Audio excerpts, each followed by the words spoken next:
I was a sales manager for a big company, and part of our job was people think, oh, you just take people out to lunch and you just do this and that and wine and send them gifts and stuff like that. Yeah. So even in the business world, but there's so much work that goes into it. It's wonderful. I enjoy it. But at the same time, it's not just celebrating at the closing table and everything that goes into that.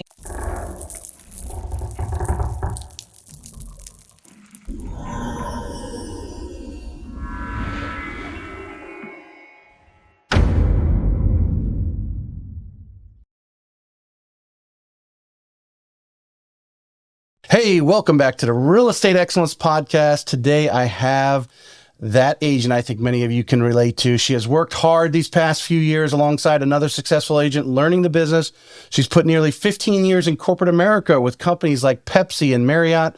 Before becoming an agent in 23, she served 32 families with a volume of over 14 million. Let's welcome the superstar from Anchored Real Estate Group, Blair Owen, to the show. Thank you for having me. Blair, excited to be here. Thanks for coming down. Going through your resume there of LinkedIn, and I think there's going to be a lot of agents that can relate to you, just that have come from working in corporate America or whatever it is, and then making that jump over. I'm really interested in learning what you took from there and brought it to real estate. And then obviously, as everyone, you probably had some trials and tribulations, some stresses, and we'll talk about that. Yes. But always want to kick off the show. Tell me a little about where you're from.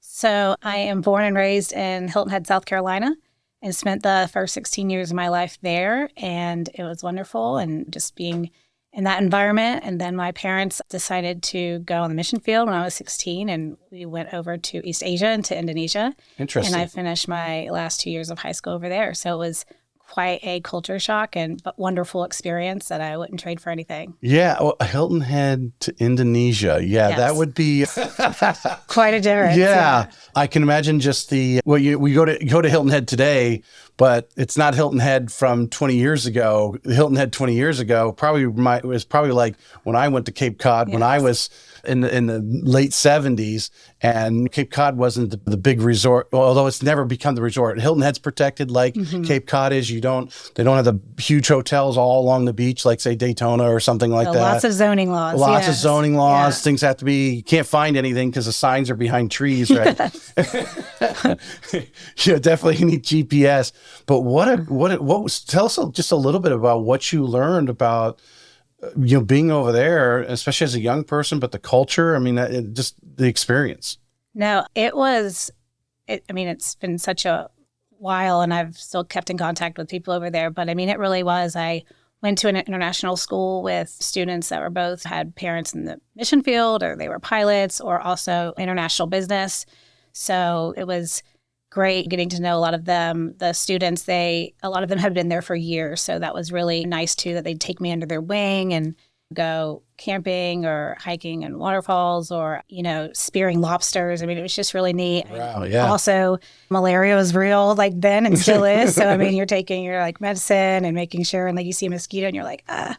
But no, it was awesome. But it's funny to me to think that my senior year of high school, I was riding a Vespa to school. That's what right. Motorbikes and stuff like that. So it was really neat. The people, the Indonesian people are wonderful. Indonesia is made up of, hundreds of thousands of islands, and it's just so kind and nice. Were you in a more rural area, or because there's some big cities? Yes, there, right? I wasn't in Jakarta. I was in Bandung, which is on Java, and then we moved to Iri and Jaya, which is Papua now. But no, it was more villages. My dad's a veterinarian, retired, but had a practice in Hilton Head, and went over there, and we would be in school, but he'd fly into these villages and help with the livestock and stuff, because that's their money, that's their income, that's their way of life. They might have that one cow or whatever. Yeah. Yes. So it was 2 years over there, and just a really great time, and to get a view of others going from Hilton Head to Indonesia. It was just really eye-opening, and seeing the culture, gratitude and happiness and culture and everything. So I wish, unfortunately, I think the schools have gotten away from it. There was opportunities that I had when I was in high school, and I've told it on the show. I went to Sweden, played basketball. I was going to go to Egypt, but then studying abroad. You got to go back to the early '80s when the Egyptian Airbus had a bomb go off, and then my mom said no, we're canceling that. But we had opportunities to go abroad. I think, more regularly than the high school kids do today. Sure. Opportunities. My sister went on a German exchange. I just think learning gives you more respect for what you have here, but obviously learning why people think the way they think, because this is the way they brought up and this is how their culture works and so forth. I just find that's just fascinating and an experience that everyone should have. So you graduate, your parents come back or they stay over? They did come back when I came back, still doing some of that work, but I'm the second of 5 siblings. My younger sister needed some more help that we couldn't get over there, so they came back as well. And I came back to South Carolina, too. So you go to Coastal Carolina. I go to Coastal Carolina, Chanticleers. What is the vision of Blair and her career? Or is she like a lot of college students? They don't even have an idea what they want to do. Yeah, so it changed before I left. Right. So it started business, and I thought international business. I had a lot of friends overseas that's what their parents did. I found it really. And then business, I got more economics, got a little bit, and then went over to, do I want to be a lobbyist or be an attorney? So ended up going into the political science, English, and getting 2 bachelors in that, and then getting out and still like, what am I going to do? So, I really do appreciate the people who take time between. I mean, it's even hard when you take time and then getting back in, but there's routes for everybody. If you go or not, I have siblings who didn't go and very successful go. I mean, it's just kind of where you are in your state. So right. Working for a corporation like Pepsi, working for Marriott, they do a lot of intense, whether it's customer service training, management training, they're high intensity into that. What are some of those things that, looking back now, resonate with you? And actually, I think you finished with a pharmaceutical company, if I'm not mistaken, that right before you got into real estate. I did. I worked with pharmaceuticals. So you're correct. Right. Marriott, Pepsi, they will ship you off to sales training. So you go, and that's very intense, and it's fantastic. I mean, I also like to learn, but at the same time, it's just going through plans, always working things, collaborating with others. It was just it felt like a family unit to your sales managers. So I got into sales, and both those companies have been at it a long time and invest a lot in it. So it was nice to have that towards the end with Marriott and both with private property, luxury property, historic. I did work the pharmaceutical and medical market. So I worked with pharmaceutical companies that did these big meetings. But they're consistently training. Yeah, they're constantly. Yeah. And you have to know all their different rules too, very similar when laws change around here. Right. So, well, you can serve it, this and that. And so I contracted these meetings with thousands of people and how many stuff like that. And then I didn't do all the small details or actually implement the meetings, but I was involved in the sales side, having these pharmaceutical medical companies come, show them what we could offer, and then kind of building a program around what their needs were. Okay. Because we're going to go back to this as I go through my progression here of some of the things that you drew out of there that you actually instilled in you, that you more or less use today when you're working with clients. So we're going to get there, because what happens, you're working with pharmaceuticals, what happens and brings you into real estate? How'd you get introduced to that? COVID. So I had always thought about real estate. I had been told by different people. A friend of mine's father's been in real estate in Hilton Head for 40 years. My parents were there for 40 years and still. And I'd thought about it in sales, but it just never came back. And I was excelling in sales. So I was like, this is the direction. And I was actually getting on a plane to March of 2020 to go to New York for the medical conference, as a representing Marriott. Right. And I think at the time, it was like the 3 cases had just been announced in New York. So my boss was like, well, do you want to go, or should we do this or not? And I ended up not going, but I mean, whatever. I mean, then we know what all happened. But at the same time, it was like, that's when my entire market, my career, because I was planning these meetings, and these meetings are very expensive to put on it. So they're big investments for these companies, and it just kind of halted, because people weren't meeting. Right. So you're not getting thousands of people together. So that's... that's was your job at the pharmaceutical going out and doing what the typical pharmaceutical salesperson, we vision going out and talking to doctors? And I was with PBI at the time. I was actually speaking to their director of meetings. So, I mean, I wasn't really with doctors or stuff like that. I was working with who was putting on these huge events, and they have several a year. These big trainings, I would go to those 1,000 people trainings for Marriott. These were those 1,000 training meetings for their sales reps and stuff like that. So a little bit of event planning involved More the in here, contracting organizing side, logistics? the logistics, the contracting and all that. And then you would be passed over to like a meeting specialist or something like that. Right. So you're there.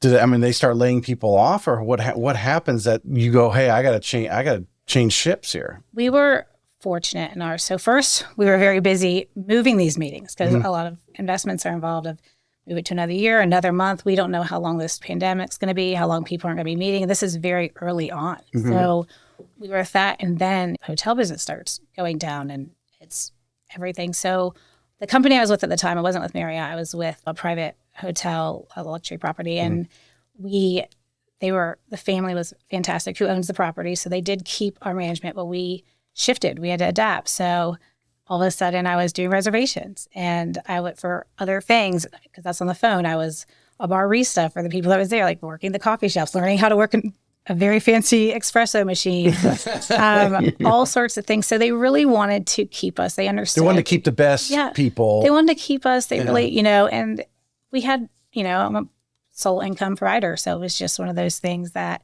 they really put effort into trying to keep everyone, but at the same time, they're not making the income as well. So they did keep us, but that's kind of when I decided I had thoughts of moving down here. I have family down here. It had been something I wanted to do. I didn't know when it would be, but COVID really pushed that plunge to let's change directions. What do we want to do? Because this isn't happening right now. So let's see. So that throws in another thing. So that includes a move to here. Yes.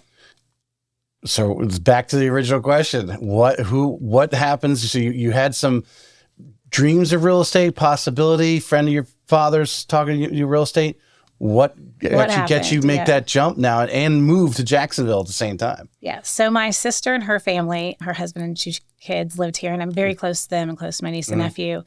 I had looked at some jobs down here, even with Marriott in the years before 2020. But then she called me and she said, I have this amazing realtor in my discipleship group we're moving, we're selling our house, we're buying a house. And I've been talking to her and I think you should meet her. And kind of discuss if this is a direction you would want to go into. I assume this is Allison. Yeah, it was Allison James. I was coming down. I spent all my time when I wasn't working, free time, seeing friends or coming down here. So we made that when my sister was in contract on her house at the time.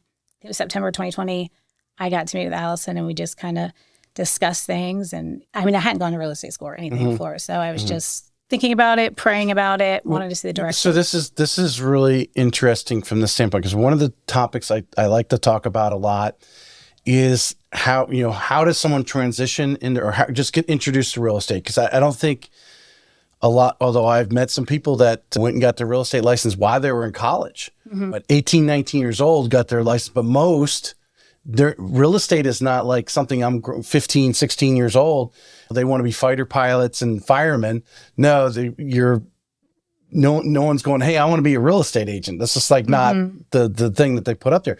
But the conversation now that you have with Allison, so I'm really curious there, because obviously she's been in the business for years. She's great at it. She's moved around. She's done it in different markets. You now are having this conversation. How does that conversation go? How does she really paint the true picture of real estate for you? And she did. And I was able to get it because I was a sales manager for a big company. And part of our job was people think, oh, you just take people out to lunch and you just do this and that and send them gifts and stuff like that. Yeah. So even in the business world, but there's so much work that goes into it. So she really did, it's wonderful. I enjoy it. But at the same time, it's not just celebrating at the closing table and everything that goes into that. And then all the pieces of getting business and being knowledgeable and really showing your value and being an advisor. Yeah. Because I don't think people realize, especially the corporate America people that basically at 5 o'clock, they put their coat on and go home.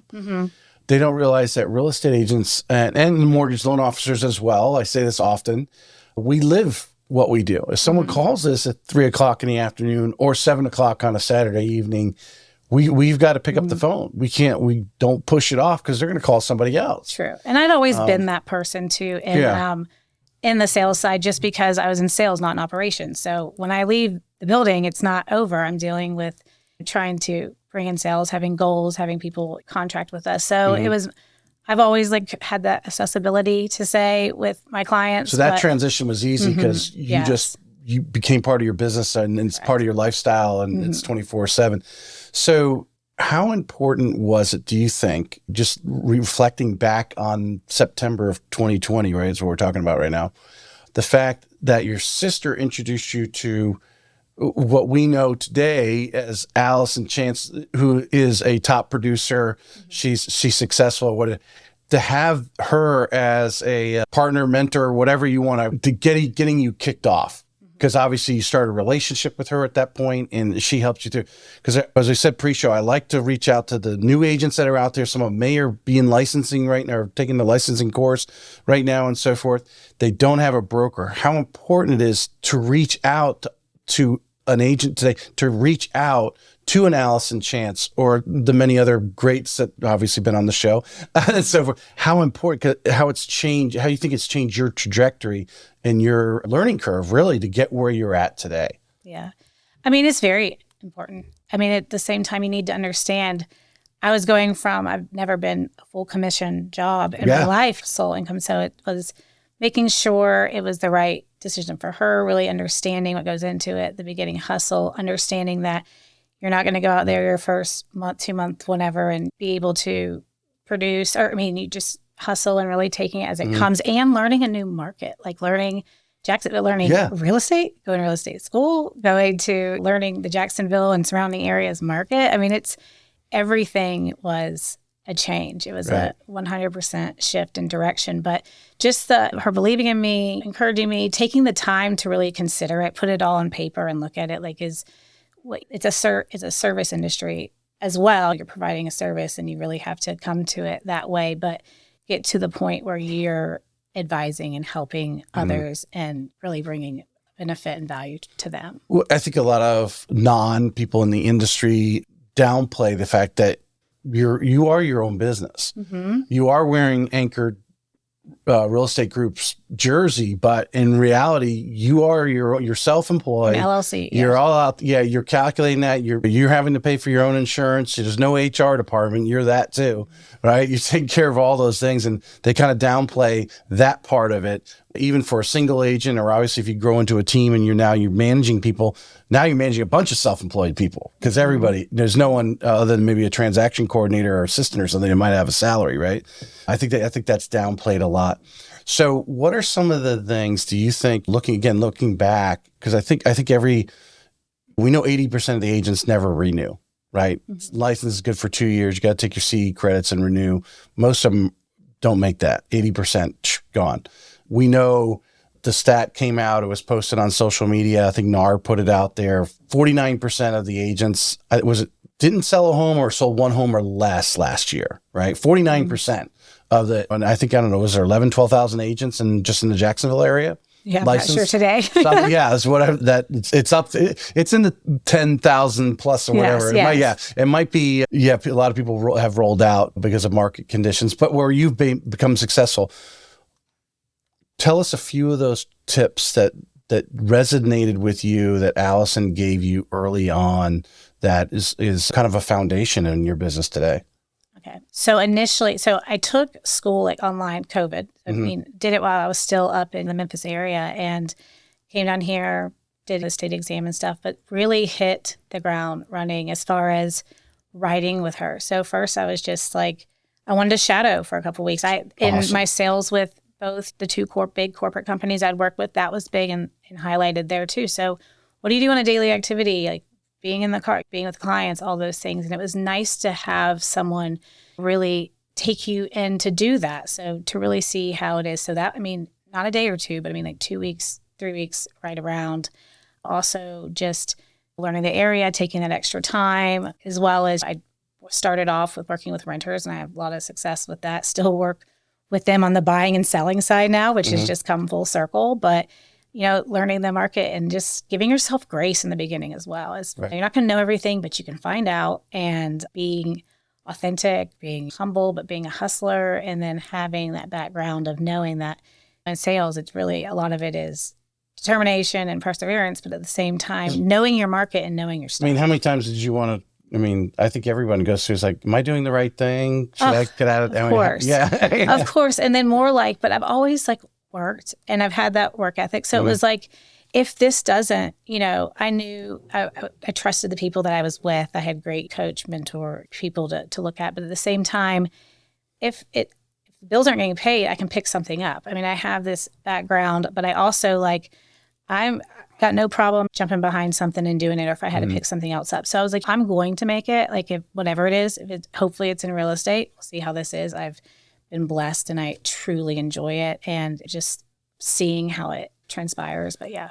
So if I rode around with Allison for a few days today, and then I went and rode around with you, what would be some of the things that you do exactly what she does? Stopping by and seeing people, making sure that you're taking advantage of each moment, as far as with scheduling your day out. If it's, you have a little bit of time between something, doing that, calling back clients or someone who's got a question, answering questions from others, just kind of checking in with your vendors, if it's inspector or insurance provider or your lender, just constantly being in contact, and the responsiveness. Like, it was never, which I thought was great. And in real estate, you really do need to do this. But when that phone rings, and it's through the car, so it's hitting the talk, and how can I help you? Yeah. I think in a lot of sales everywhere, people will say almost like the number one thing is, I was really surprised because he picked up the phone and the other people didn't. It's like, hello? Hello? What? Is that all you have to do? And then I just really looking at all the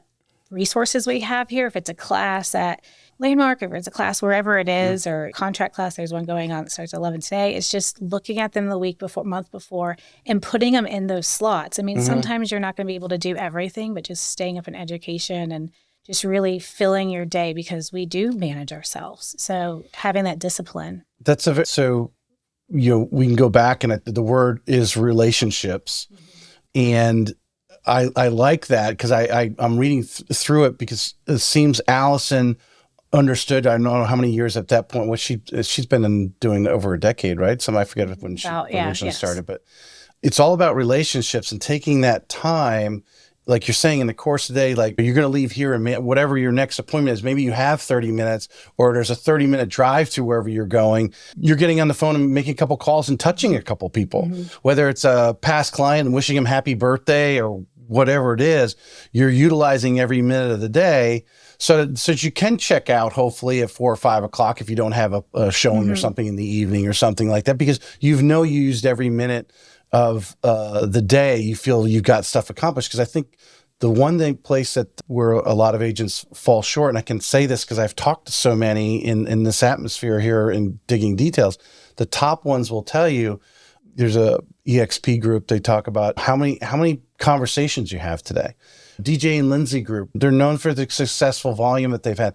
They talk about having, I think it's 10 or 20 conversations a day. Conversations with people, obviously not just saying hi or leaving them a voicemail, but actually talking to people. Connecting. And whether it is your vendors, loan officer, your insurance, right? We'll talk about that later. How insurance has become a big factor in our business now in Florida, and how we need to fight through that. But just utilizing that time to build relationships with everybody. And now you're in front of the game. You're on top of your game. So when you do talk to a client, you kind of know everything that's going on, because you've talked to everyone, got all their feedback. You're staying engaged in your business. Yes, it's very important to be in contact with every party. Agents on both sides too, but just really knowing what's going on to get ahead of, if anything arises, to be able to get ahead of it. But at the same time, just in building those relationships. Again, I'm in a new place. I'm in a new area. I have family here, and I've got some friends and church family, but at the same time, just really getting out there and connecting. I think you'd agree. I just want to reiterate that to people who are listening, especially agents who may be struggling, or maybe a new agent. The ride along that you did with Allison is priceless. I don't think enough agents do that initially. Go out. What's the business like? Can I go around and ride with you this week and see how you run your business, how you structure your day, how you're interacting and so forth. I think more agents, it's funny, appraisers need to do all this sort of apprenticeship type of stuff, but real estate agents are just, go take your license. You got a license Feed now. them to the wolves. Yeah, exactly. Tell us, because everyone goes through some struggles. Like we said, you question, are we doing the right thing? Is this for me? That kind of thing. What are some experiences? And I put first year, but I'm not even I'm going to just open it up to the last 3.5 years you've been in the business. Just what are some challenges that you've had? And you had to, whether you got with Allison or got with the broker you were with or whatever, or you yourself overcame, but struggles that a lot of agents see. And if you're a new agent coming in, you got to realize you're probably going to run into this situation. Just struggles. So, I mean, thankfully, again, I'm on a team, so I do have some business coming to me, which is wonderful. And then a lot of people who come in thinking they rent, not understanding that they could have the possibility. We work with a lot of VA and a lot of military here. So it was just a more recent, or the beginning of this past year, struggle would be a family moving to the area from Minnesota and military, and what they like, do want to expand their family versus what they could afford at the time, and just different things. So just really thinking outside the box. Rates had soared, but I'd heard this like the assumable mortgage. So I really took that extra step. And although we have MLS set up, let me see, could you look into each listing, which one was bought recently, because you make that difference at the closing table. Who's got to move, who got orders that they, unbeknownst to them, that they're going to be here for 2-3 years. It's been a year, they're moving somewhere, where just to see if there was any avenues with that. So that's a challenge that I recently went through was, a VA assumable mortgage. It worked out. It was great, both parties. But again, having everyone involved. involved. A VA assumable. Yes. Oh, okay. We'll talk about that. Yeah. So it was having both agents on board, having the lender on board, because the lender is not local. I work with a lot of local lenders, so I know them, but this is not, because I'm assuming a mortgage. So plus working with a family who wasn't even in the area yet. So it's just all of those things, but just trying to work within somebody's means, be it what it is. I mean, and if you're talking about getting leads and stuff, it's just getting out there, referrals, making yourself known, just talking to your renters, because they don't want to rent forever. I mean, there's a reason to rent. Right. And there's what's next. The analogy I'm thinking in my head is you go into the toy store and you see a puzzle and it says it has 10 pieces to it. And you're like, oh, that's easy. No problem. We can handle that. And you open the box and there's 1,000 pieces, right? The 2 zeros got knocked out. Yeah, exactly. Somehow. But that's a puzzle. Yeah. When you start the challenges we have today because of inventory, price point, interest rates rise, the targets are always moving and not realizing, but I think a lot of people don't realize, because the interest rates rose this much, the buying power of this customer just went down 100,000. But in this market, to find a house at that price point that's big enough in the right area they want to be in, whatever, there's so many moving parts of a real estate transaction. And at times it's easy. At times right now, even loans, putting them together, because we are dealing with these similar situations, getting the debt ratio, getting them in the right home for the price point. And now, as we mentioned, insurance coming a factor, and people getting approved because it could change the payment by a few $100s a month, that type of thing. So I totally can understand. I want to tap on, you just said it, assumable. Yes. Mortgage. Tell us about the VA assumable that you worked with. So you had couples coming from Minnesota. There's a veteran here with a VA loan. Purchased their house 13, 14 months ago and gets orders to be somewhere else. Move again. Yeah, move again. What kind of equity does he have in his home now in 13, 14 months? Does he have any yet? I mean, little. So that's how it worked. I mean, thankfully, my military heroes had a little bit of savings, but that's the thing too. A lot of people see this, it's an assumable mortgage at 2.5 or at 2.75. I'm like, well, do you have, because that's a challenge too. You're going to make up the difference, right? Yeah.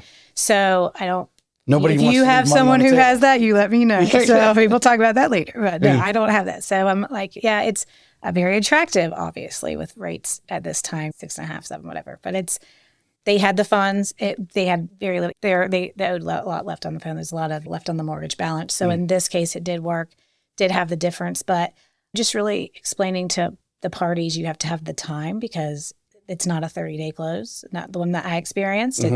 I felt even confident with us getting it within 60 days, but I've heard and know other agents in the area that it's taken longer and extensions and this and that. And then everything having to be paid up to the day of. So, I mean, if you get extended into another month, that mortgage payment is on the buyer, is on the seller. The person who owns the home, the homeowner. So at the same time, they're thinking, so then that's a conversation too. You know, this is going to be unbeknownst because it's that communication with the lender who is holding the mortgage, and it's almost daily. Because a lot of lenders, we ship their loans off to and it's been sold off like within a week. So it's gone. It's gone. The servicer's got it. So you got to contact the servicing and their servicing department. Do you remember who the servicer was when we call out? Because it sounds like they did a reasonably good job to get it done. Yeah, excuse my dyslexia. Is it MT Bank or TMM? M&T? Yeah, M&T. That's exactly who it was. Okay. So that's who it was. And then that gets passed to different people because they don't do that all the time. So who actually has it? But we had them, and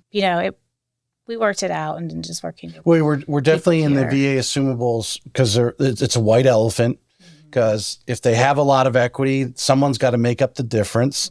I know Elaine Morgan, we've talked about it on the show, like, hey, we wish VA would create this second mortgage to fill the difference. That'd be great. Would really put the veterans in a really good spot to assume that 3% mortgage or whatever it is that's out there. You work on that. Yeah. I mean, that'd be awesome. Yeah.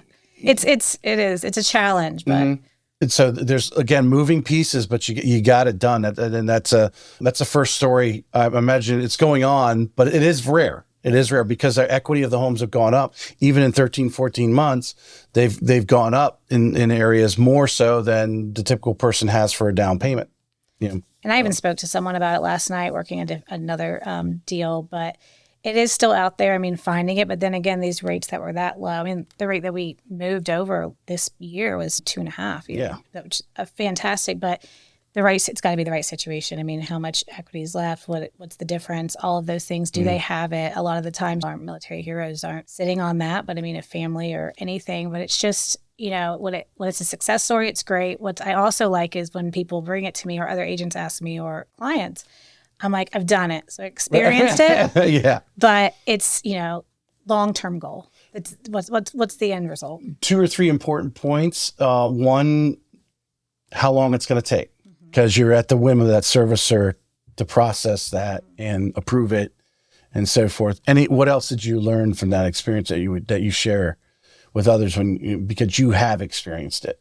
That you'd let them know, like, hey, this is, Yeah, I mean, full transparency. It's just, I represented the buyer. So it's a lot, it's different. It's yay, Christmas. It's a little bit more challenging on the seller side as far as if it gets delayed or there's extensions that are done. But I mean, that it's doable. And it's really what I learned, communication with the lender, like being on it and just, the facts and, taking the emotion out of it and just be like, in the big picture, like, this is. Squeaky wheel gets the grease and the regular communication and then reaching into, the servicer reaching out to them regularly, like, hey, where are we at? That when it's like anything, getting anything that has a process to go on in the back, like making sure you're calling up and that you have that one point of contact that hopefully is watching that file and getting it through. But then it moves because someone goes on vacation, which everyone deserves, work-life balance, but it's like, what? Yeah. And people don't realize, I'm going on vacation. So this file is not going to move, even though you guys are trying to buy that house over there. And it's going to be another week. It's the 28th and someone needs to pay this mortgage. Yeah. Did you feel your clients, the seller in this case, do you feel buyer. That you had the buyer? Okay. I thought you said, okay. So that the sellers were willing to wait to allow the assumable, because I imagine they probably could have got a full offer from someone else and not assumed the current loan, but they waited to help out the other veteran. They did, and they were both, and that helps too. I mean, we know that our military community supports each other, and that's really wonderful to see that. And we have such a large, they have such a large impact in this area. It's just, again, that relationship with that other agent. I didn't know that agent prior to working. Again, like I consider myself relatively newer to the market. a lot of people here. I'm not from here, but you're at the Jacksonville producers all the time. You know everybody. Yes, I do. Yeah, I'm learning them. Absolutely. And it's wonderful. And I like that. I like that working together and just supporting one another. It's just been a blessing, truly, especially in this pond. But that's a hard conversation. So that was a hard conversation that agent and I had. It's going to be delayed. Nothing of us. My buyers were on time, overly on time. Things get dropped. Things get missed. It's not pointing fingers here, but having that conversation together is going to have to be another mortgage paid. And again, we're working with means. So just how we can navigate through those waters. Right. But at the end of the day, I believe it was a success for both. Thankfully, we weren't in the market that I started with. There's like 12 offers on the table. I mean, no one's going to be like assumable mortgage, but I had thrown it out there prior to sending the offer just to have the conversation because I had, looked and seen what the business, what was going on, where I can do a little bit of math, how much is really the difference going to be. So just initiating that conversation. Sure how big, I mean, it was probably several $100s a month easily in a difference in payment if they took current rates versus that. Oh, that was huge. But just the difference of what we're going to have to bring to the table, the closing table, what the buyers are going to have to bring to the table, what's the payoff is versus, what was the difference? I mean, $700. I mean, with the rates like that. Yeah. Yeah. Big.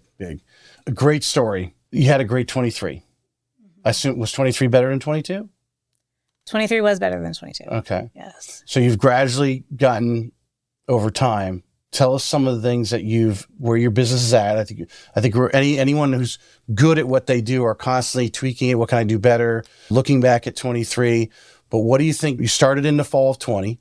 Right? September 20. December. Yeah. December. I mean, okay. That's, before you. Licensed, so you had 21 and 22.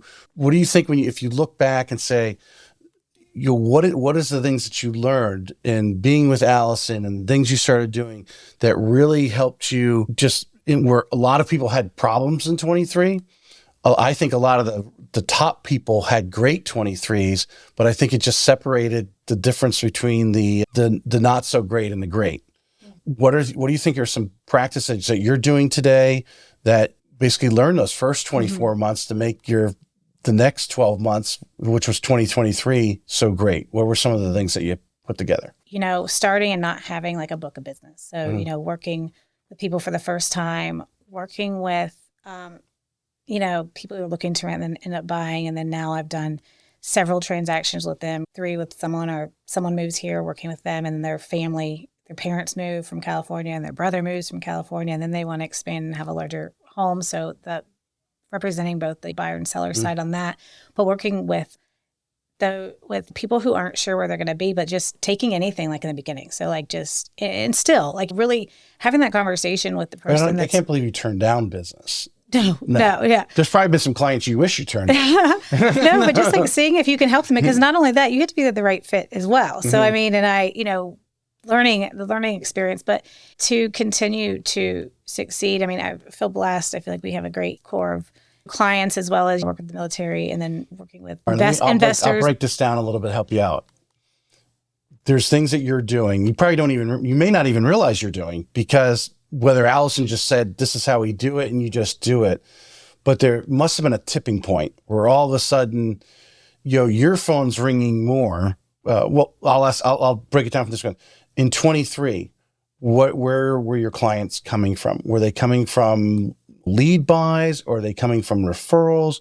How if you broke down your 32 clients in 23, where were a lot of them coming from? A mixture. Yeah. So some lead buys, social media, as far as we're moving to the area, PCS, reach out to this person. I mean, having that presence, Allison, if I've got getting them that way, family and friends, some from California, New York, but all those areas. And then I think maybe even 5 of those were people I'd already helped who, my dad's moving here, my brother's moving here, or we've rented a house from you, now we want to buy. So, I mean, it's really, a mixture. Right. But again, just keeping up with people and, having client events. We've done goat yoga. That was fun. I mean, there's a lot of creativity on our side with Anchored. I've seen some of the stuff you get. Yeah, and it's fun. And it might not be like my wheelhouse all the time, but that's why you just surround yourself with people that it is. And so that's been helpful. But, just going to events and stuff like that. But just, and reaching out to your sphere and like asking them or well, let's do you know anyone? Break that down, because I think we're always out there trying to conquer the new territory, right? The new customer that we haven't, whether we're doing lead buys to get the phone call and try to break to a new customer, when it's so beautiful when all of a sudden you get that call and says, oh, my father's moving into the area, he's going to be calling you, or call him or whatever. And you're like, oh man, the one that just came out of a place where you weren't what's there, but most of us are always trudging for the new customer, customer. Where's this new customer going to come from? So to have those half a dozen or whatever coming from those referrals almost feel like a bonus, right? Yeah. And I've had a couple that my family friend, my sister's friend in California, it wasn't her, but she had a friend coming this way, and I sold them a multifamily unit. And then I was, like I said, I was in the Memphis area for 10 years. I had someone from my old hotel days that said, oh, my friend's moving down there, and help them. How did they know? How is this someone you would regularly talk to, or just no? I mean, social media, knew where I was, reached out. Hey, do you service this area, or work with this person? So people just really giving you a chance, and then just going to work for them. Like, I mean, talking about the friends, families, and the past clients, right? What we often call our circle of influence. There, what is the game plan? Or are you using your CRM? What are you doing to make those regular touches? Does Anchored have a thing, or is Blair doing her own thing? What are you guys doing? What do you guys do? Yeah, I mean, we do. We absolutely do. And we have a database, but I have it all. I'm old school. So, I mean, I still have like a list, or I go back to this, or know the timeline of when it was and reach out, but just constantly talk. Again, I've been in the business. If it's past clients, I mean, I know who they are. You build these relationships, you get close. Your accessibility, you're all the time. You feel like family. Almost when it's gone, it's like, oh, where'd they go? But just keeping in touch and them remembering you and just leaving an impression on them, like their family and their kids, like just different things like that. Like, hey, mom and dad are thinking about moving. Would you mind riding around with them and showing them some areas? Sure. Yeah. Are you you did 32 clients. So it's like, 32 people over the course of a year. Can I reach out and touch them on their anniversary, right? That's not too difficult, right? When you add up probably the other, the other 2 years, I don't know, you're probably at 60, 70 clients, right? In 3 years, just something over 70, yeah. It's not a huge number, but you also, the month can go by like that. The year can go by like that as things just happen. We get busy. What are some of the conscious things that you personally enjoy doing? Are you a birthday person?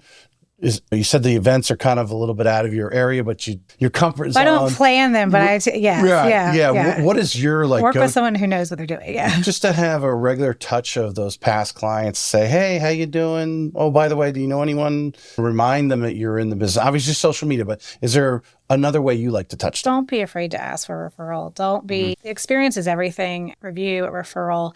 Yes, social media is great too to remind you of things like if it's a birthday or kids going through something or someone's husband's deploying or wife's deploying, just different things like that. But just really staying on. I feel like I'm a relationship-based person and authentic. So I had a client, I had sold both their children and them a house here. They had moved here from San Diego area. She just hit me up yesterday, and I closed on her house a year and a half ago. Hey, we're working on doing a will, a trust. Who to...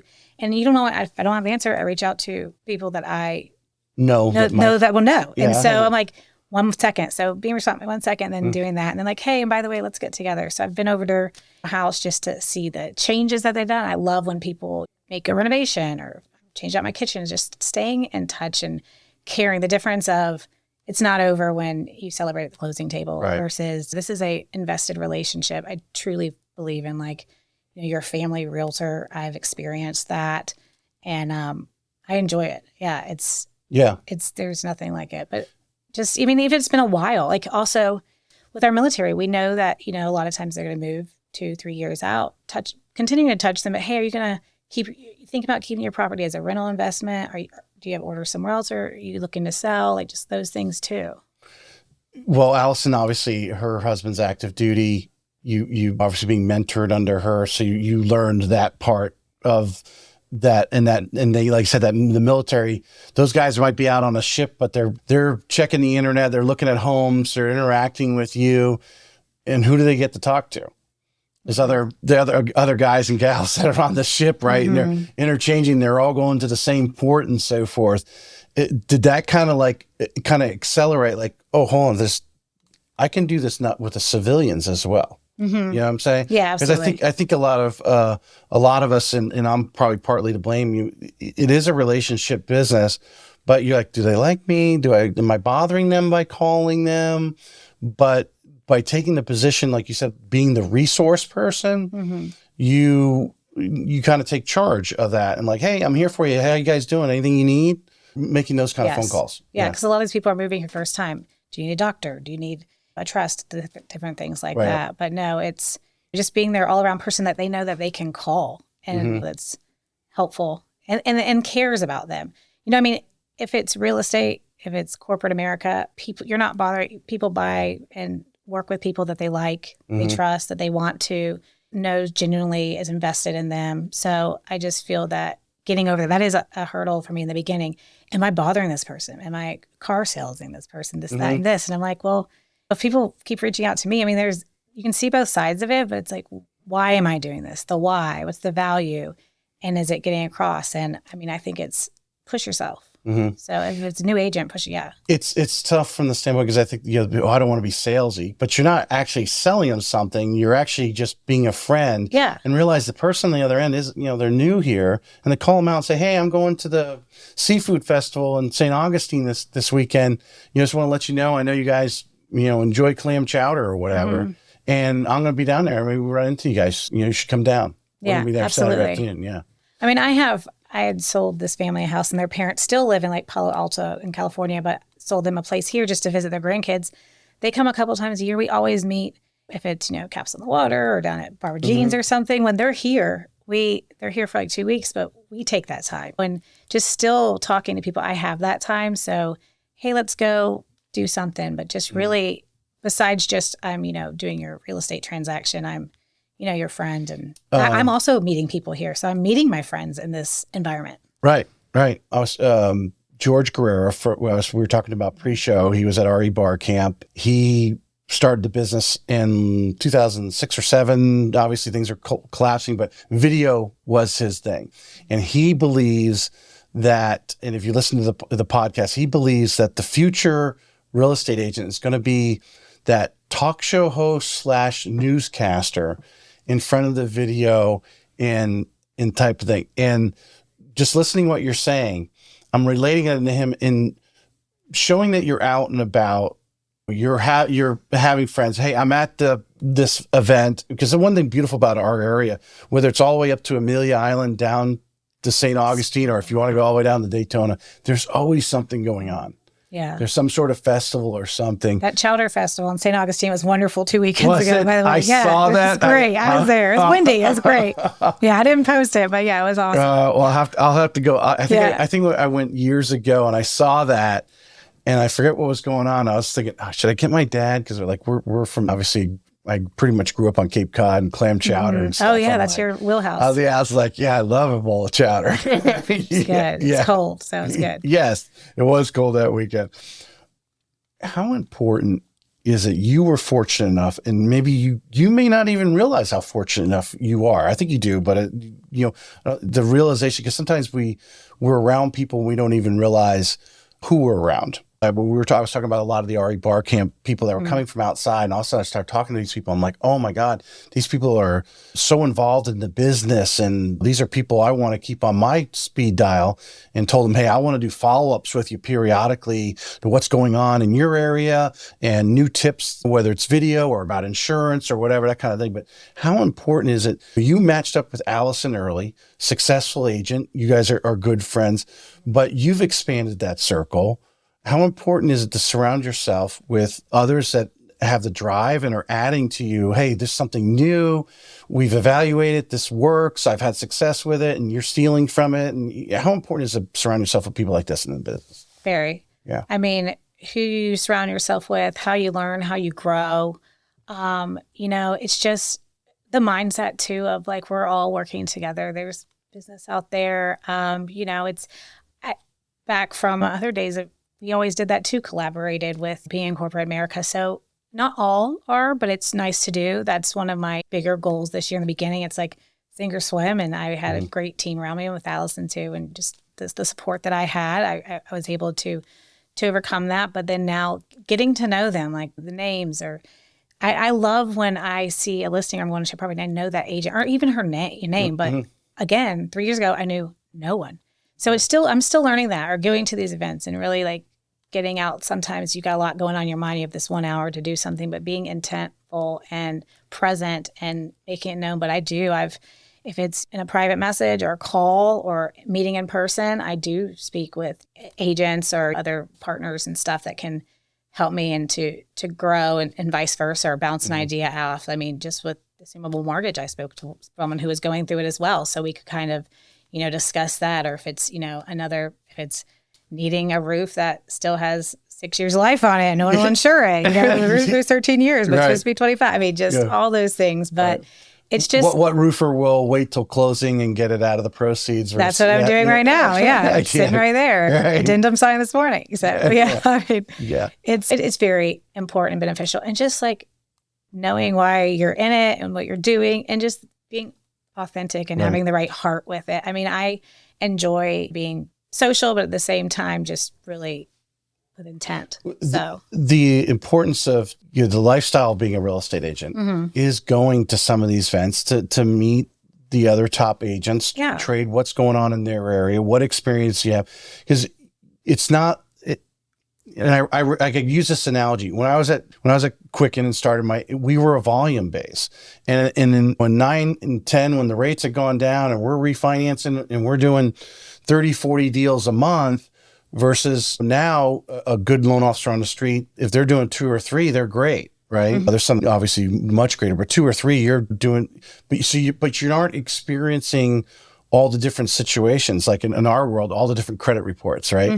What are those challenging credit reports? What can be done? What can't be done? We learned guidelines that are in the corners that will work and get a loan done. When you're dealing with so much volume and so forth, you're experiencing it very quickly. So, but in the real estate world, if you're closing 2 or 3 homes a month, like 32 homes for the year, you're in the top echelon of real estate agents. But that's really even not a lot because every closing, every transaction is different. The house is different, repairs, the negotiation, all the different factors that come in are so different. They're all different. And to interact with other people in the business, and whether you pick them up and say, I remember you telling me that story. How did you actually get that deal closed? And let alone, I think we're going to get it. People think the rates are going to drop. I don't think they're going to drop as much as they are, but hey, maybe they will. If they do, we may be back to 20 offers on the table. I think if we go sub 6%, a lot of people sitting on the sidelines are going to jump in the game, try to buy a house, and we're back to 20 offers or more or whatever. And when you're looking at that pile, like what agents are on here, right? Because you got to go to your seller and say, hey, I think this is your best, here's your best 3 offers or whatever, right? I mean, how important is, like you said, knowing that person's name, and let alone that you had a conversation with them somewhere? Yeah. I mean, I do think that's important, the responsiveness, but also, I mean, just like that lender's name on there, like I think that affects. I mean, when you look at them, you advise your seller or work with your seller and just really present the facts. This is what it is. Spreadsheet out. But I mean, if some are similar, we're in these multiple offers. That's what I walked into initially when I started into real estate, and it's really having these conversations, or if there's a question about something or tweaks, picking up the phone or this and that, but just being able to negotiate that and who you work with. I get so delighted, which I think it should be an experience all the time. But whenever it's been even if it's challenging, very challenging experience where something did have to be held back in escrow or just circumstances, when the 2 agents at the end are like, we need to meet in person, or like, let's put a face to a name, and you finally do, or celebrate this. And just to know that we're the goal and that someone has just such great representation, but that's important. And I mean, we really do. I mean, life's hard enough to make it more difficult. I mean, it should just be, and then I have a great team. I mean, I work with Allison, but we have director of operations, Brandy. I mean, we have Katie as well, does a lot of our media, and also an agent and military spouse. So just, surrounding yourself with that. And I'm going to add a little drama. I'm going to add a little drama to the podcast, because we love it when we have that agent that's like, hey, okay, we need to negotiate. Let's figure out a win-win, those type of situations. But we've talked about it numerous times, that pet peeve of when that agent that almost I don't think selfish is not the word. I think they like want to overprotect their client versus just advising their client, which is what most agents are. They're transaction agents. Like, hey, this is what's come back on the repair. This is what they're willing to pay, or this is what they want done, and like talk through it. We talked about Kim Knapp earlier and how brilliant she is. I mean, when she was on the show, she's like, if we're talking $1,000 in a repair, I go to my client and say, are you really going to walk away from this for $1,000 after all we've been through? Getting to this point, we have a closed deal ready to close, but we need to how important it is to have to be cooperative with the agents. And like you said, that when it's successful, hey, let's go meet and have a glass of wine or whatever afterwards. That's like a home run, right? But some agents, they need to kind of, I call it a checkup from the neck up, but I can tell you, Tracy, going a step farther, know what's going on. So it's like you see these reports and they're just, let's just say an inspection report, and they're alarming. Have those relationships with the inspector or the electrician or a plumber. Like we have one ready. Here's this. Do you need to go look at it? I'm in contract on a house that, built in 1940s. Insurance is already this and that, but having people out there and really getting estimates. So when you're presenting stuff, but just having those contacts, having those partners, caring, not just, when you're communicating to your seller or buyer of, well, this is what they want, but being resourceful. So bringing a solution to the table of this. And is it $1,000? Well, Kim Knapp's one of the first, I would, during COVID, would listen to her online, and it was one of those, well, this is something that was brought to the table. But, again, lose this over $1,000, or even, are you going to lose this over $10,000? I mean, if it's on a mortgage and what that looks like, but not just, this is what they presented, that to a seller or to a buyer just looks like dollar signs, but actually well, this is what it would take, or this is to code, or this is what we could do for now, or is there a opportunity for credit, or just both sides, but having that, I feel like that's coming more in the market. I mean, again, I have 3.5 year season, but at the same time, it's, in the beginning, they didn't have to do that. So sellers didn't be like, nope, on to the next, or buyer on to the next. But with this, now it's really, I feel like there's more of a working together. Not all, but I mean, that's your goal. Well, the ones that are fighters on the other, are fighting the other agent, that's a no-win situation. Pride aside, humble yourself, yes. Hopefully they're weeding themselves out of the market because they didn't do much business. But I think you brought up a great point. Financing, obviously big part. If you don't have financing, you don't have a deal unless they're paying cash. But insurance is a big thing. But the inspection, having those quality inspectors that know how to explain that report that you're staying in front of, that you can also say, yeah, he's right, I'm looking at this. That you're probably talking a few $100 and we can nip all these little things on there. They look like a lot, but they're not. Your danger, safety. And then it's well, we can that's $100. Yeah. let's do it. And their job is to find that's their job. 100%. You're paying them to find these little things to let you know. It's I always like the analogy, and I know Dan Gilbert at Quicken Loans was not the first person to say this, but he used, a good friend tells you when you have pie on your face, right? And that's what the inspector's job is to do. He's to be 100%. Your friend and protect you from that. Protect you from any catastrophic things. I love when I'm representing the buyer, they always ask them after we meet at the end. So I don't sit through the whole meet, discuss if we need to meet again, Zoom call after a report comes out. But they're like, would you buy this house? Or if it was your daughter, or was your someone, they buy the house. And I'm like, it's funny to hear the difference of answers of that too, because I'm not really supposed to say that and stuff like that. Right, but it's like, even new construction, I work with a lot of new construction too. There's always something. Their job, like you said, Tracy, is to find the honey-do list, or do now, or this, or hazard. So it's just really to do your due diligence and know what you're getting involved in. And as the agent, you should be very involved in that process with your client. Talk about new construction, because obviously that's where a lot of the inventory are. Your clients right now, or back in 23. I mean, just off the top of your head, I mean, what percentage do you think of the 32 family that went with new construction? Maybe 25 or so, maybe 30. Maybe less. It's about a third, maybe a little less than that. I'm trying to think, maybe like 5 or 6. But again, it's that initial conversation. What are you looking for? What are your goals? Do you have money in the bank? Do you have savings? Do you need this and that covered? I mean, I see the good in both. Nothing's perfect, but it's really the means. What areas are you looking in? Because if you're looking in a certain area, there's not going to be new construction there. But do you want the character of a house? Do you, if you are buying a house that was built in the 40s, do you have, if something was to go up, can you cover that? So new construction serves a purpose. There's, I've had great experiences and more challenging experiences, but I, sell it all. I have relationships with those builders, but both ways. I mean, I personally have feelings on both, just depending on what you want. But if it's in the area, if you need those closing costs covered, if you need that assistance, Right. I mean, you can also work with local lenders or lenders and get like buy downs. Now that's more back end seller credits, but it's just really laying it on the table. I've had clients that are straight only new construction and close in a resale, and I've had vice versa. Yeah. So this is a question I've never asked before, but it just came to mind when because I brought up the subject of new construction and just listening to what your answer was. You mentioned the relationships with some of these builders. Mm-hmm. And we know back in 2021, they didn't even want to talk to you. Mm-hmm. They were trying to figure out a way to get you out of the, and I think I still hear stories today of recent situations mm-hmm. where site agents, and I don't know if it's site agents, their management. Who's pushing it? Yeah. Is there an incentive not to have an agent on there for the site agent to get paid more or something? I don't know.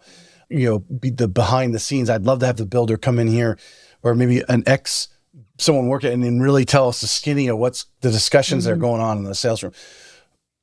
But just share with the builders, how important is it to you as a real estate agent that you have a relationship of a builder who's proactive. They solve, there's always something, there's always a nail pop. There's always, all those things that go on the train, and they're problem solvers and are at the goal to have a win-win situation. And hopefully a customer who's, at least happy with the transaction. I think everyone always has buyer remorse. Did I buy in the right neighborhood? We know all that mm-hmm. goes on afterwards, but from the things that they can control, that they're controlling. Mm-hmm. Yeah. So what can you control? Yeah. And so how important though is that relationship mm-hmm. for you when you're suggesting a client to a neighborhood? Yeah. Very. Yeah. So I've built these relationships. First of all, I think builders do now. In the beginning, you're correct. Or when I started, they're not having these events. You're not meeting their teams. You don't know when you call, you see a name online, or who am I going to get with? You meet these contacts, these builder agents. And then I kind of have one in my head per builder. And then I reach out to that because they move around, and I say, hey, I'm looking in this community. I'm looking in this area. Who's your number one go-to? And then I connect with them. If it's go by and see them, talk to them on the phone, kind of feel it out. Now site agent, you have a relationship referring you to another site agent. In my phone, I look up, say it's a builder. So I look up the builder name, and there's 4 names. And then who do I resonate with first? Mm-hmm. This person. Hey, I'm looking in this area. Who's the salesperson? Who's the person over there, right. Whatever. Or do you sell this area? Right. So it's getting that contact. So first it's actually, which is nice, from someone on their team referring it over, hey, can you give Blair a call? She's got somebody. And again, respectful of everybody's time. Right. So I'm transparent what we're looking for. If you can help us out, if you have it, completion time, stuff like that. I like to be present, so I am a present agent I don't know how everyone else does their business, but even if it's a new build, I'm still very much a part of the family of who I'm representing, as well as the builder knowing me. And knowing that superintendent, I've had both. I've had great experiences and more challenging, like I said, but being there, you said the nail hole in the wall or this trim, or does that look right? Or that's kind of another coat of paint on the wall. Yeah. And then them knowing you too, and not just walking, but just them and the respect that's there too, because I've sold a home with them or with this and that. Just name credibility of I'm not just there to at the end collect a paycheck, but I'm actually involved in the process. But I think it has changed. Now builders reach out to you. I get text messages almost on a daily basis. This is what we have, or this and that. And I'm a business person too. You don't need to jump on the call and talk about what happened for the past 3 months in your community, but show me what you got. What's your fire sales, this and that. Let me go through my Rolodex and figure out if we can both with somebody, service it. I always, it has mind boggled me, having worked with the larger builder. I'd get a call from an agent working with someone. They're looking for this price point. They're looking for this area. We're getting them pre-approved. And the other loan officers where I was working at, and you know where that is, but they'd be like, oh, no, don't recommend them to the builder because you're not going to get paid as much. I'm like, no, that's not my job. My job is I got an agent out there who has a client who's looking for that kind of home, and we have inventory, and I know of it. Mm-hmm. I'm going to share it. They want to take it, they can take it, but move on to the next one. Because that was a way of helping you satisfy a client and move on to your next client type of thing. And the attitude there is all about dollars, right? So what? Okay, well, all right. I only got paid half as much for that deal because they went with the new construction. But now I hopefully showed them I helped them and showed value. And the next one, they're going to give me another one. Exactly. I mean, you just got to, and I like that your perception of that too, because it's true. Like even, lenders, it's hard to beat the new construction, cover your closing costs, give you an extra $14,000 and then give you this incredible rate, in the beginning. But really look at it. Like, I mean, I will with my, clients, where's the fees? Where's this and that? And do you plan on living here long term? Do you plan on being here for 2-3 years? How's this work? I've seen some where I've seen a couple that don't go with new construction preferred lender, and then those that do, but just really like the whole picture of it. Yeah. But again, I mean, helping out. I mean, it's not if your goal is just like what's going to be in the bank at the end of the day, you're not doing it right, or you're going to run yourself ragged, or you're going to be an unhappy person. Yeah. Yeah. I mean, we work to make a living, retire, all the things, but doing a service of that. Wow. The money will come. When those kids walk in, the money will come. Yeah. I mean, and that's how I've really had to trust that process. Yeah. And I'm thankful. Well, how many times, I saw this a lot at Quicken when they started doing purchases in like 2010, there'd be times where I'd get a phone call from someone, hey, I need to get a pre-approved. We're looking at this house. Send over the pre-approval. The next day or the day after, I got a contract back. I'm like, okay. It can happen that quickly. It does, yeah. Which is funny because some people were like, well, who's asking for a pre-approval and buying a house the next day? I'm like, people do. I mean, I love the study of people. People do some strange, bizarre things, but you know what? Yeah. Like when it's the right thing happens, I mean, be prepared. And so that's the good. That's like, oh yeah, okay, that was easy. Yeah. And then there's other ones where you're working or you're showing them 20 homes and takes them 3 to 6 months or whatever. I'm sure there's other clients you've been working for a year now because of the market conditions and not finding the inventory and so forth. Yeah. When we scale down here, what do you think? Because I think you've probably reached a little bit of a lid. Do you have a transaction coordinator or assistant? Yeah. So someone's taking some of the load off of you from that standpoint. What do you think is your strength? If we were to look at your entire business, everything you do from greeting the customer, taking that first consultation call or whatever, to we even talked about follow-up. What do you think someone would say that's your number one strength, that you do? Connecting, being authentic, like the emotional intelligence of it, knowing mine, knowing theirs, knowing how to react, listening to the picture. My strength is really connecting with someone and being genuine and accessible. I mean, again, like I'm available. Like walking in here today, the two people, I mean, got some things going on. Quick text, hey, I'm going to be tied up to about this time, but as soon as I'm out, I'll be available because they're used to me answering or this and that. Right. Having Brandy as a director of operations, transaction coordinator is a godsend. I'm fortunate to have that being on my team too, Allison, but it's just, those are not the things. I mean, even in the corporate world, I had an executive assistant, right? So it's like, those are the things. I mean, it takes me 4 times as long. I mean, I'm learning. I want to be able to do something by myself. I can do it. It's just really outsourcing those things and like me being one-on-one, me being in person, me getting a coffee, researching the houses. That takes time and energy. That part. It's a lot. Yeah. And you don't know if it's going to be a 30-minute conversation with a client or something's going on and it's going to be an hour and a half. I mean, I was telling Allison this the other day.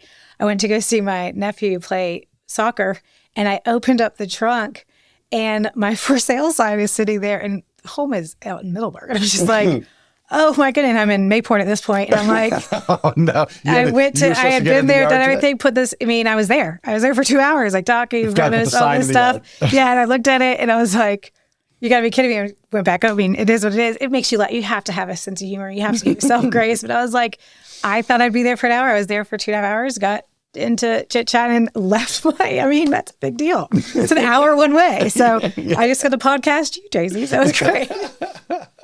That's it. Yeah, but I mean, just being authentic, being in person. I mean, I think that's where I shine, making people feel valued. And it's more, I mean, yes, I'm your realtor and transact, but it's, no, well, I'm more than that. And I hope that I'm more than that, I think, and I think you would agree with you, if there's any one strength a realtor should have, longevity right? Because you can get in the market in 2021, right? It was how fast can you put a sign in the yard, or how fast can you find them a home, and obviously negotiate. You could be a really good negotiator, and you did some business.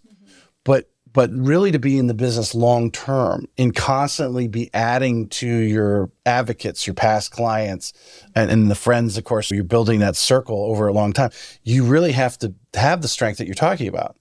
The listening, evaluating, obviously them knowing that you listen to them, and this is what your conclusion, they felt happy with you. That transaction coordinator stuff they don't see that. That's not going to, needs to be done. We connect them. So it's a family, it's a team. And again, I'm on teams. It's a team environment. We exchange all that, and then they end up knowing everyone. But no, it's I don't want to devalue the transaction coordinator. Agreed. Yeah, but you as a point person. Exactly. Yeah. Yes, no. And a part of that, like being able to listen to them and then bring them what they need, the value in areas. And I'm just speaking on the buyer side on this, is getting out there and knowing what's out there, going to events, going when these communities have something or what's going on. I mean, what's new in the market or these areas. Again, I moved here. I knew nothing of it. I knew the beaches. I knew Jacksonville Beach, Neptune Atlantic, and the waterway. But I didn't know, just really working that. And again, I work in sell in Fernandina and Yulee, sell down in St. Augustine. So it's just really, and that takes time and it takes miles. So and again, with some of my past jobs, I drove and traveled. So, I mean, it's my wheelhouse, but again, just not just listening, but also bringing valuable information. Well, you mentioned earlier, you like learning, you going to the classes. So you're getting that classroom knowledge. You've got to interact with the other agents, especially like you said, you were limited in what you knew, but what's going on in Middleburg? What's going on out there? You can't travel out there every day where, that doesn't make it economic sense unless you type of thing. But to be interacting with those people or seeing what they're posting, or would you agree, like as a new agent, if you don't have anything going on, go visit a bunch of open houses and find out what are the type of houses in that neighborhood. Exactly. No, visiting open houses and hosting them for another. I mean, more than, but it's just, just taking every opportunity as a learning experience and not, it's not a value on a piece of paper of I'm going to get paid this on it. It's like, this is long-term benefiting me so much. And then it's just such a feel good when someone asks you about something. And like recently I'm trying to do a lot of research in the 55 and up communities. And I have learned, and my parents are one in Hilton Head, but it's like, now it's like, or when someone tells you, I just sold, or I just went to an event there, and you really know your stuff. And be okay if you don't know, find out. I'm a researcher. I enjoy doing all that stuff too, but it's like, you're not going to know everything. But at the same time, you can find out. Well, like you said, having the relationships, knowing who knows the answer, like the will question you had. Hold on a second. I know someone that would know the best person for that. Yep. Let me hit you back. I'll text it back to you or whatever. Yeah, and it did. And it was great. And knowing that I use them, refer them out, blah, blah, blah. And have credited sources too. All right. So you said in 24, you're going to, I don't know if this was pre-show or you said this in pre-show, you said you're going to increase your social media. So we're kicking it off with this. You're going to have a great YouTube video. We're going to spin off some reels. I'm going to send you the raw footage so you can spin off some other reels. Because a lot of times they'll pick like 4 good ones. But if you actually go through, there was at certain points, even right here in the last couple minutes, there were some real things where you're really coming out and expressing to people of what you're going to deliver, which is going to be my last question, which is if someone's out there, someone's from New York, wherever, they don't know the area, they see this, why should they be calling Blair at Anchored? Because I'm a hustler. I've got the drive to do it. And if I can meet your needs, I can take it on. But the knowledge of the area is just listening, knowing your goals, putting together a plan to go to business if you're up there. We do a lot of video tours. I have a lot of clients that are overseas, just being able to get out to the property for them, being their boots on the ground. But I save a lot of my information too. So if it's a neighborhood, and then I know the details. Well, we need that loaded up on YouTube to share. Yes. My secret. Where's your grocery file. store? Where's your this and that? I mean, that's the question I got yesterday. How far is this from the shipyard and Bayport and the grocery store? And it's like, well, and then when you make it once, save it. And so it's just copy, send, but also make sure that it's legit to what you're using, but just not reinventing the wheelhouse, but just really, I think initially I connect with someone on a Zoom. I mean, so it's at a Zoom, a phone call, or if you're here in town, and sometimes they'll come down just for a visit and like getting together, really telling them to, if they're here, drive the area, save both our time because you're going to know where you want to be. Everything's different, but just being a resourceful information. You're putting yourself in their shoes. When you, obviously the question. I did it. Yeah. Yeah. I mean, you're like thinking, well, what if I lived in this neighborhood? What would I want? Well, a lot of people like the grocery store, like right there. Cause amenities. Do you need, this and that. I'm that way. On the way home, I call my wife, what are we doing for dinner? Cause I'm probably using the grocery store as my refrigerator because I'm just going to go by and get what we need for that night in a lot of cases, because the kids are everywhere. We don't know what time we're eating. Are we going to eat together because of all these things going on? And people want to know that stuff. And then our team, we have a group text group that's just, if I need something like, hey, can you give me something over like in the certain area or whatever, more information, then, and we already have it, pop it over to them and send it. We just helping out, or like me, I'm a little bit social media challenged, like, can I reproduce a reel? I mean, just stuff like that. I've gotten into a little bit. It is a goal of mine. You have a lot of videos that are just sitting, not like in a file somewhere. I'm working on things, so not just sitting. I mean, because they need to be update. But I mean, I work on some things and get distracted. But just having people help, and again, if it's the wheelhouse that you're in and things like that. But I think that's some classes I think would be really, really cool if you do have these little videos, and it could be like you said, like, oh, here I showed this person that lives in XYZ neighborhood how far it was to the grocery store, and I drove it for her, and it's a minute long. So this video is a minute long, and I'm just going to show it to you. I'd put that on YouTube. Yeah. You would be amazed, I think, how many people, one, they're going to be searching that neighborhood, and all of a sudden your little corny little video drive to the grocery store. That'll be interesting. Maybe some Southern rock in the background or something. I don't know. We'll see. Yes, exactly. Yeah, no, absolutely. I mean, it's very day-to-day life. And I think I did that more in the beginning, and then, things shift, but getting back to those basics, like really being human, humanizing yourself. Sean Carpenter, who was at RE Bar Camp last year, Sean's from Ohio, actually. But his big thing was relationships. But in social media, or like you're saying in these videos, be the same person online as you are offline type of thing. And I think this is just my personal recommendation, but put yourself on there just saying, I did this corny little video. We've all done corny, stupid videos that are sitting in our phone and we never watched them again, right? Or took that picture, right? I'd have that on YouTube with the neighborhood name. And obviously you could have it edited and put your logo on there. Yeah. Well, if it goes on Instagram or anything, I'm tagging you. Yes, Thanks, I want to see that. Thanks. Well, nothing makes me more happy especially if I go through some of the past people who've been on the show, and if I Google their name and then see the podcast and the YouTube video like be on the first page. Nice. Obviously, that makes me feel good that I add a lot of value to them in that situation. But appreciate you coming on. Thank you so much. I enjoyed the conversation. Awesome. I appreciate you getting me I think everyone got to know who Blair Owen is today. Thanks. Thank you.